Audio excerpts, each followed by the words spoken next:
Hello everyone, welcome back to my booktube. I'm a romance reader and I love all things to do with books, so if you like that sort of content, don't forget to subscribe and let's get to the video. So for today's video, I'm going to be doing a January wrap up for you, and let me tell you, I've only read 2 books this month. Now if you have watched my January TBR video, I did give myself around about 5 books in attempts to read them. However, I've only finished 2.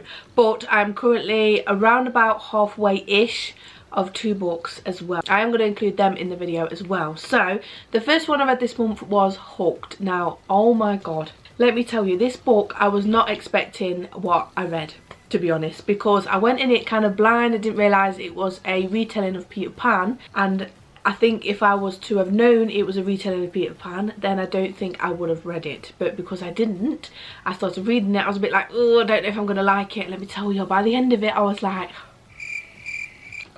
So if you have watched my recent reading vlog, I did actually read this book in that vlog, so I'll leave it in the little eye. But let me tell you, this book was not to what I expected it was going to be, because I read the dedication at the beginning of this book and I was like, oh, that's what intrigued me to read it. And I read it all and I was quite pleasantly surprised that I actually liked it. So one of the reasons why I actually like this book is because it's Hook's side of the story. Now if you've watched Peter Pan, then you'll know that Hook is the villain in the story, and obviously Peter Pan and Wendy are the saviours, the heroes, that's it, in the story. And obviously with Hooked it switches a little bit and it's quite dark. It's got quite a bit of spice in it, but because it's dark and spicy and it's the adult version, I think that is why I liked it a lot more. And like I said, if I'd realised it was a retelling of Peter Pan, I don't think I'd have even bothered, because I'd have been like, I like Peter Pan, but do I want a retelling of that if it's not switched up and adult-fied? Probably not. But because it was adult-fied, I was a bit like, ooh, took me by surprise. So yes, for this one, I think I gave it around about 4.5, 4 stars, which is actually quite good. And the reason why I only gave it that and not 5 stars is because, like I said at the beginning, I was a bit like, I'm not sure if I'm going to like it. Then as I kept going, I was like, I need to read more, I need to read more, I need to read more. So yes, that one got 4 stars for me this month. The next book I read was this one. Now I have recently bought this one, and normally I don't read them straight away if I buy them, whereas this one I was like, right, I'm itching to read this one, I want to see what it's like. Let me tell you, Sarah Adams, I think you are my new favourite author, because I like the way you write your men. I like the way you write your men, and I like the way you write your stories. Now if you have read the cheat sheet, then this one is very, very similar in the way that it is, and the whole like scenario of the football player and the girl and everything. But I liked it, I really enjoyed it. I think if I'd have read this one first before the cheat sheet, I probably would have rated this higher, and vice versa.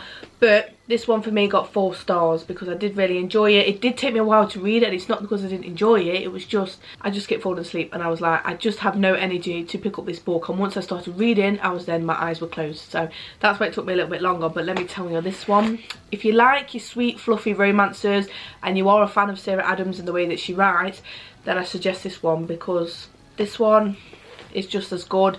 I liked the second chance trope, and I don't think I've read a book where it's got like a second chance one. So Derek is the NFL player and the girl is like going to be his agent in the end, and again it's very similar to what happens in the cheat sheet if you have read that story. But they were boyfriend and girlfriend in college, and then they sort of start working together as they get older, because she starts working for the same agency firm that he has, and he ends up being her new client, which is then like, fuck, I've now got to see my ex-boyfriend again and I've got to actually work with him. But she was like, you know what, he might not even realise it's me, let's just put it all past us and let's just focus on my job and my career and what I'm meant to be doing. However, obviously it doesn't work out like that, and they start rekindling a new relationship and new feelings for each other, and it's quite sweet. I like Derek as a person. He never stopped loving her. He always loved her right from the beginning, but obviously they split up, and then he rekindled that flame because he was like, I can't get enough of you, I never forgot about you all that time ago.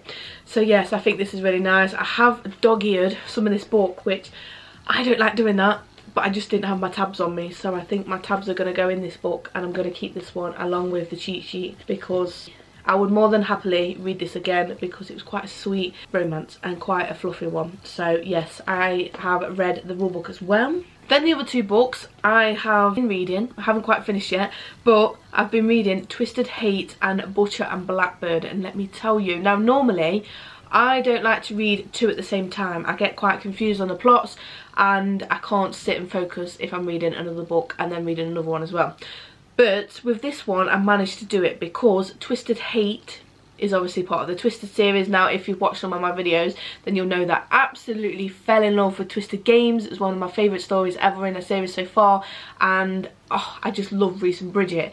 So I was like, right, I'm itching to read the rest of the series now. So Twisted Hate was the next one that I decided to read.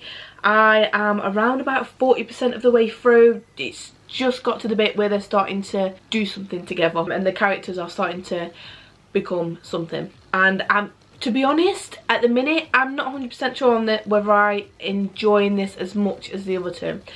I think it's roughly around about the same as I felt with Twisted Love, because even though I did enjoy that book, it just nothing compares to Twisted Games at the minute, and I'm feeling that, because this one is more of enemies to lovers, and I love a good enemies to lovers, but I feel like they're not really enemies to lovers because they always had a thing for each other, and that's why something's happened between each other. They're making out that they hate each other, but actually they don't, and I think that's what's annoying me. But I've been able to focus on this book and read the other one at the same time, which, like I say, I don't normally do that. So yes, I'm about 40% of the way through this one. I have it in physical version as well as the Kindle version, but I've been favouring this one because it's just so much easier to pick it up, and I feel like I'm reading so much faster because I'm like click click click click click straight away, and I'm on like chapter 24, 23, something like that, and I've not picked up the physical version at all. I've just been putting my bookmark as to know where it is, and there's, oh actually no, tell a lie, I have picked up the physical version if I'm like in the bath or anything like that. Now I know this is waterproof, but I'm like, I don't really want to take it in with me, so I've only picked up my physical copy of it once or twice, I think. But yes, Twisted Hate, I'm not as in love as I was with Twisted Games. So yeah, we're gonna hopefully finish this by the end of February, and I'll be able to tell you fully about it and my rating and everything like that. But who knows, you never know. By the middle of the book, normally drama starts to happen and everything starts to switch up, so we'll see.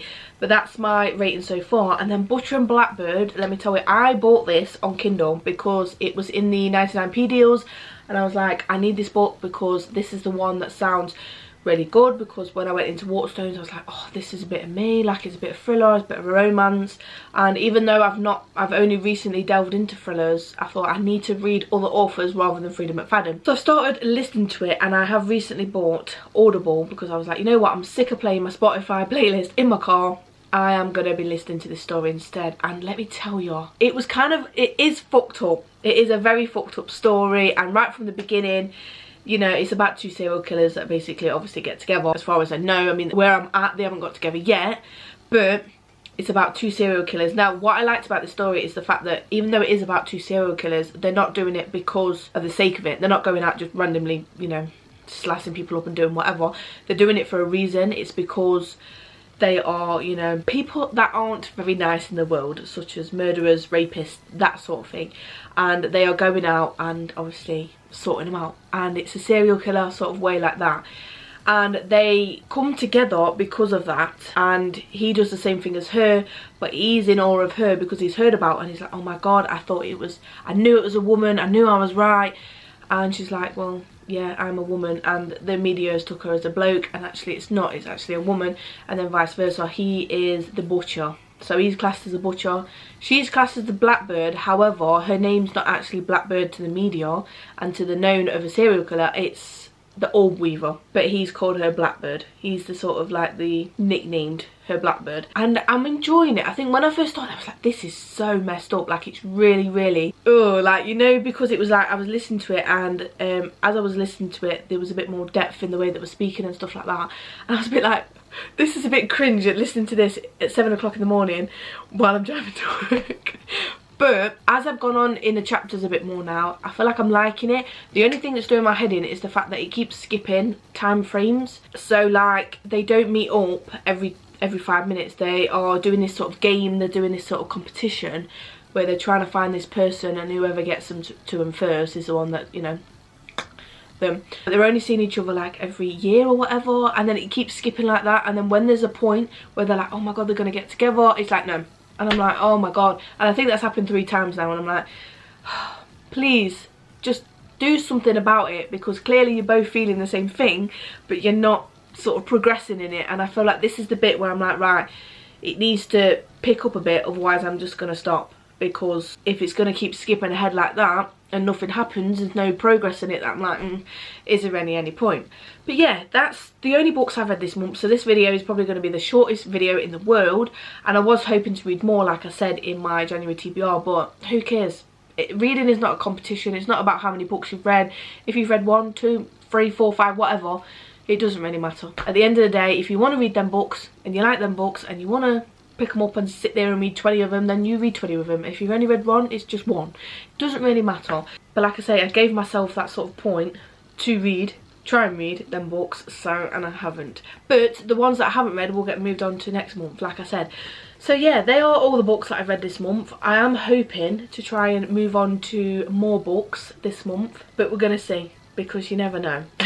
But I think because I'm halfway through both of these ones, I'm going to complete both of these ones this month, and then that's already 2 and it's only the beginning of February, so yeah. But yeah, I hope you did enjoy that video. If you did, please give it a big thumbs up, don't forget to subscribe, and I'll see you in my next video. Bye.